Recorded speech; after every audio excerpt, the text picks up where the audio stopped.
Hi, this is Mohan Roy, founder of Career Path Institute. मैं आप लोगों का अपने यूट्यूब चैनल पर स्वागत करता हूं। आज मैं जो क्लास 10th का चल रहा था पीरियोडिक क्लासिफिकेशन ऑफ एलिमेंट, उसमें जो बचे हुए टॉपिक्स थे उसको आज क्लियर करूंगा। तो चलिए स्टार्ट करते हैं अपना वीडियो।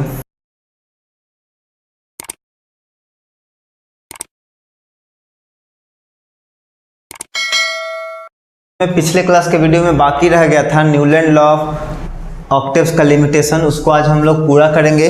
तो न्यूलैंड ने जो लॉ दिया था ऑक्टेव्स का, उसमें जनरली 3 लिमिटेशन देखने को मिलता है। सबसे पहला इसमें क्या था कि ये जो न्यूलैंड जो लॉ दिए थे वो सिर्फ 30 एलिमेंट तक ही, जो कि कैल्शियम आता है 30 में, यहीं तक एप्लीकेबल था। इसके बाद ये ऑक्टेव का रूल को फॉलो नहीं करता था। उसके बाद दूसरा एलिमेंट जो ड्रॉबैक था इसमें, न्यूलैंड क्या बोले थे कि उस समय 56 एलिमेंट का डिस्कवरी हो चुका था।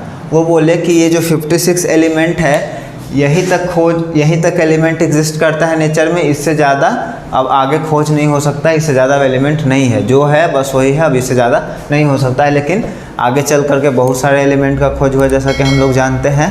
क्या अभी कितना है 118 एलिमेंट का खोज हो चुका है। तो ये वहाँ पे गलत साबित हुआ। कुछ ही दिन के बाद और नया डिस्कवर हो गया था, तो कुछ ही दिन में ये तुम्हारा लिमिटेशन में या उसका खामियां में आ गया था। उसका तीसरा जो कहता है, ये सबसे ज़्यादा ज़रूरी है, जब देखें न्यूलैंड की ऊपर में कैल्शियम के बाद जो है एलिमेंट्स अरेंज नहीं हो पा रहे हैं, तो एक स्लॉट में वो 2-2, 3-3 एलिमेंट को डालने लगे। इसके वजह से क्या हुआ, वो ज़बरदस्ती जब उन्होंने डाला एक स्लॉट में 2-2, 3-3 एलिमेंट को, तो जो डिफरेंट प्रॉपर्टी वाले एलिमेंट भी थे ना, वो भी उस ग्रुप में कैटेगराइज कर दिए। ठीक है, इस वजह से क्या हुआ, ये भी एक मेन वजह है जिससे इनके पीरियोडिक लॉ को माना नहीं गया। और आगे फिर ज़रूरत हुआ जिसको पूरा किया कि इन्होंने मैंडलीव्स ने। तो इसके बाद हम लोग पढ़ेंगे मैंडलीव्स के पीरियोडिक टेबल को और जानेंगे कि जो कमियां था उसको कैसे दूर किए। और मैंडलीव्स को बोला जाता है जन्मदाता पीरियोडिक क्लासिफिकेशन का। ठीक है, देखो इधर,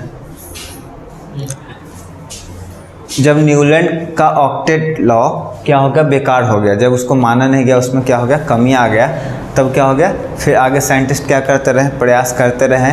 और इसी में हम लोग का नेक्स्ट नाम किनका आता है, रसिया के एक साइंटिस्ट थे जिनका नाम था मेंडलीव्स। ठीक है, इन्होंने नेक्स्ट कंट्रीब्यूशन दिया पीरियोडिक टेबल में। तो जो पीरियोडिक टेबल आज हम लोग देखते हैं उसका बेस किसके मदद से तैयार हुआ, इन्हीं के कंट्रीब्यूशन से। ठीक है, तो ये जब पीरियोडिक टेबल बनाने का शुरुआत किए थे या इस पर जब काम करना शुरू किए थे, उस समय जो 56 एलिमेंट था ना, उससे इंक्रीज करके वो 63 तक पहुंच गया था। एलिमेंट का खोज कितना तक हो गया था, 63 तक हो गया था। ठीक है, और ये जो बेसिस लिए, ये जो आधार लिए, मतलब जिस आधार पे इन्होंने क्लासिफाई करने का कोशिश किया एलिमेंट को, वो था 3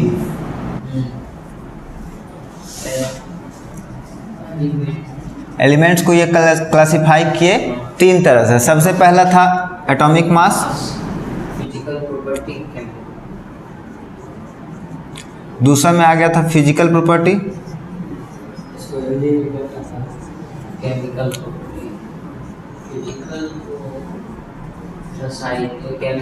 देखो एटॉमिक मास तो समझ में आता है, परमाणु भार। फिजिकल मतलब हुआ भौतिक समझाए हैं, नीचे वाले क्लास बच्चा को पढ़ाए हैं। तो क्या बताता है, जिसको तुम देख सकते हो, छू करके महसूस करते हो, जो तुम्हारे सामने से दिखता है, वो भौतिक हो गया। और केमिकल, ये तीनों प्रॉपर्टी को क्या किए, ये लिए। और लेने के बाद क्या किए, हाँ, इसमें सबसे खास बात क्या है कि वो केमिकल प्रॉपर्टी जब चूज़ किए थे ना, तो 2 एलिमेंट लिए, ऑक्सीजन और हाइड्रोजन को। ठीक है, क्यों, क्योंकि वो मोस्ट रिएक्टिव एलिमेंट था, वो लगभग सभी से उस समय वो रिएक्शन कर रहा था। तो केमिकल प्रॉपर्टी के लिए वो लिए ऑक्सीजन और हाइड्रोजन को। तो हम लोग देखेंगे इसमें यही कि मेंडलीव्स जो कंट्रीब्यूशन दिए उसमें ऐसा क्या था जो जिससे ये क्या हुआ, तुम्हारा मॉडर्न पीरियोडिक टेबल का एक बेस रखा गया, आधार बना। और बाद में फिर इसको मॉडिफाई करके मॉसली, जो मॉडर्न पीरियोडिक टेबल आज हम लोग देखते हैं, वो मॉसली दिए हैं। तो इसी के आधार पर वो तैयार किया गया। उसमें बस क्या चेंज हुआ, एटॉमिक मास के जगह पे एटॉमिक नंबर आ गया, है ना। न्यूलैंड के ऑक्टेव रूल के फेल हो जाने के बाद आगे भी साइंटिस्ट क्या है इसमें लगे रहे, पीरियोडिक टेबल के फॉर्मेशन के लिए या पीरियोडिक टेबल को बनाने के लिए आगे भी साइंटिस्ट ने क्या काम करते रहे। और वो अभी भी किस चीज़ के ऊपर चल रहे थे, उनके एटॉमिक मासेस के ऊपर। ठीक है, इसी में हम लोग का नेक्स्ट नाम आता है रसिया के एक साइंटिस्ट का, ठीक है, जिनका नाम था मेंडलीव्स। इन्होंने क्या किया, एलिमेंट्स को उनके एटॉमिक मास फिजिकल प्रॉपर्टी और केमिकल प्रॉपर्टी के आधार पे क्लासिफाई करने का कोशिश किया।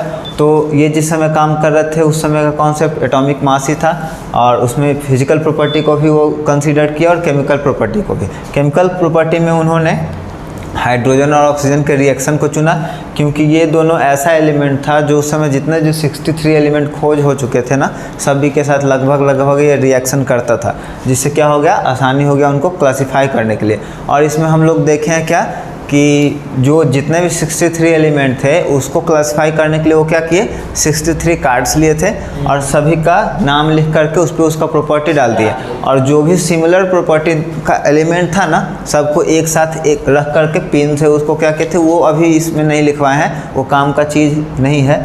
तो वो इस तरह से ये क्या है प्रोसेस उनका, किस प्रोसेस से वो गए थे और जाने के बाद वो क्या कैसे अरेंज कर पाए एलिमेंट्स को। ठीक है, तो 63 पर पहले सबका प्रॉपर्टी लिख लिए वो, और लिखने के बाद देखे मिलाएं कि किसका किसका एक जैसा प्रॉपर्टी है। अब केमिकल प्रॉपर्टी अगर कोई एलिमेंट है जो हाइड्रोजन से रिएक्ट करके कुछ प्रोड्यूस कर रहा है या एसिड बना रहा है या बेस बना रहा है या कुछ भी बना रहा है, ठीक है, तो वो सिमिलर प्रॉपर्टी का जिस तरह का जितना एलिमेंट था सबको एक साइड करके उसको पिन से एक जगह रख दिए। उसके बाद फिर सबको क्या किया, एटॉमिक मास के आधार पे, इंक्रीजिंग एटॉमिक मास के आधार पे उसको अरेंज कर दिए। ठीक है ना। और लास्ट में उन्होंने क्या कहा, the properties of the element, जो एलिमेंट का प्रॉपर्टी है, मतलब जितना भी प्रॉपर्टी उनको कार्ड पे मिला था, are the periodic function of their atomic mass. Periodic function कहने का मतलब है कि उसको अरेंज किए कैसे, एटॉमिक मास, जो एटॉमिक मास उसका इंक्रीज कर रहा है डिक्रीज कर रहा है, उसी तरह से क्या है तुम्हारा उसका जो एलिमेंट था उस समय जो भी एलिमेंट था उसका प्रॉपर्टीज भी क्या था, सिमिलर था या फिर डिफरेंट था, है ना, एटॉमिक मासेस के आधार पर। तो यही है मैंडलिव्स का पीरियोडिक टेबल। अब इसके बाद हम लोग देखेंगे इसका अचीवमेंट। तो अब हम बात करेंगे मैंडलिव्स पीरियोडिक टेबल के अचीवमेंट के बारे में, क्या क्या खासियत था और वो क्या नया प्राप्त किए जिससे जो मॉडर्न पीरियोडिक टेबल है उसके लिए एक बेस तैयार हुआ। तो इनके कुछ खास अचीवमेंट थे जिसको हम लोग यहाँ पे समझने की कोशिश करेंगे। सबसे पहला है जब वो अरेंज कर रहे थे पीरियोडिक टेबल में एलिमेंट्स को, ठीक है, तो ऐसा भी समय आया था कि जब उनको हायर एलिमेंट का क्या बताए थे, कार्ड पर वो क्या कर लिए थे, अरेंज कर लिए थे, है ना, जितने भी एलिमेंट थे उसको कार्ड पर लिख करके उसका केमिकल प्रॉपर्टी फिजिकल प्रॉपर्टी सबके आधार पर उसको एक साथ कर लिए थे। तो कभी कभी ऐसा भी समय आया था कि जिसका एटॉमिक मास कम था उसको ऊपर रखना पड़ गया और जिसका एटॉमिक मास ज़्यादा था उसको नीचे रखना पड़ गया। तो एग्जांपल में हम लोग देखेंगे क्या, कोबाल्ट जो था जिसका एटॉमिक मास 58.9 था, इसको नीचे रखा गया, पहले रखा गया, और निकेल जिसका एटॉमिक मास 58.7 था इसको बाद में रखा गया। ये था इनका पहला अचीवमेंट। ये मतलब नीडर होकर के काम किए, किसी चीज़ का टेंशन नहीं ले कि मेरा गलत होगा सही होगा, जैसे जैसे प्रॉपर्टी शो कर रहा था उस तरह से वो अरेंज करने का कोशिश किए। दूसरा ये क्या किए थे, बोले कि आगे फ्यूचर में, आगे आने वाले समय में भी क्या होगा, कुछ एलिमेंट्स का खोज हो सकता है, और ये बता दिए थे। जैसा न्यूलैंड में हम लोग क्या देखे थे, न्यूलैंड बोले कि नहीं 56 है तो उतना ही होगा, ये बोले कि आगे आने वाले समय में, उस समय 63 था और आगे आने वाले समय में उससे भी ज़्यादा एलिमेंट का खोज हो सकता है। तीसरा में बोले ये क्या कि जब अरेंज कर रहे थे फिजिकल प्रॉपर्टी पे, केमिकल प्रॉपर्टी पे, तो कुछ खाली जगह बच गया था जो कि एलिमेंट का खोज नहीं हुआ था। इस तरह से जब अरेंज किए थे तो वो खाली जगह छोड़ दी और बोले कि आगे समय में फ्यूचर में क्या होगा, ऐसा एलिमेंट का खोज होगा जिसका प्रॉपर्टी शो करेगा जो खाली जगह में छोड़ा हुआ था ना, उसी ग्रुप के आधार पर। जैसे हम लोग क्या पढ़ते हैं, अल्कली मेटल में जितना भी ग्रुप है उसमें सबका प्रॉपर्टी सेम है ना। तो उसी तरह से ये 3 जगह छोड़े खाली, जिसमें इक्का, एक संस्कृत का टर्म है, उसको प्रीफिक्स में लिया गया, ठीक है, इक्का बोरॉन, इक्का एल्युमिनियम और इक्का सिलिकॉन, ये खाली जगह छोड़े, जिसके जगह पे बाद में डिस्कवर हुआ किसका, इक्का बोरॉन की जगह पे स्कैंडियम का, इक्का एल्युमिनियम की जगह पे गैलियम का और इक्का सिलिकॉन की जगह पे जर्मेनियम का।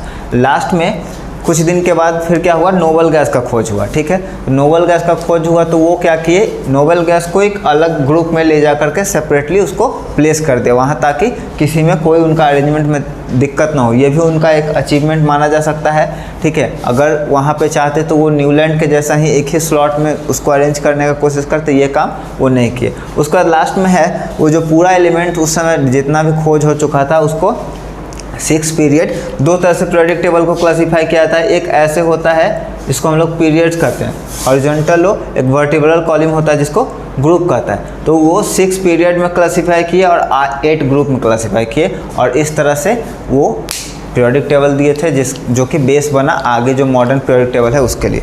पीरियोडिक टेबल का जो क्लासिफिकेशन था उसके लिमिटेशंस क्या क्या थे, मतलब दोष क्या क्या थे, है ना। तो उसमें सबसे पहला आता है पोजीशन ऑफ हाइड्रोजन।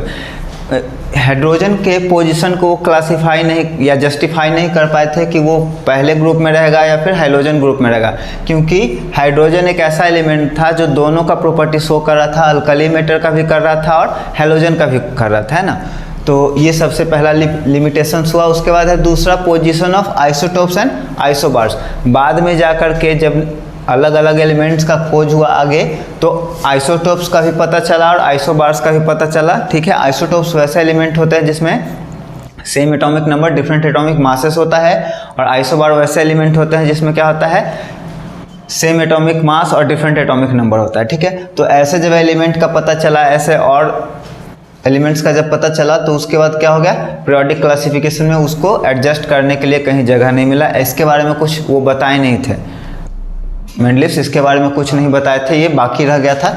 तो ये हम लोग का दूसरा हो गया। तो तीसरा है एलिमेंट को उन्होंने अरेंज किया था उनके एटॉमिक इंक्रीजेस मासेस पर, जो कि बाद में क्या हुआ, उसको क्या किया था, मोस्टली इंक्रीजिंग एटॉमिक नंबर के आधार पर करे, ठीक है। तो तीसरा हम लोग का लिमिटेशन क्या है, मेंडलिव्स अरेंज करने का कोशिश किए थे एलिमेंट को इंक्रीजिंग एटॉमिक मासेस पे जाकर के, जो कि बाद में मेंडलिव्स मॉस्ली ने उसको इंक्रीजिंग एटॉमिक नंबर के आधार पर बांटा, ठीक है। आज के लिए बस इतना ही, थैंक यू।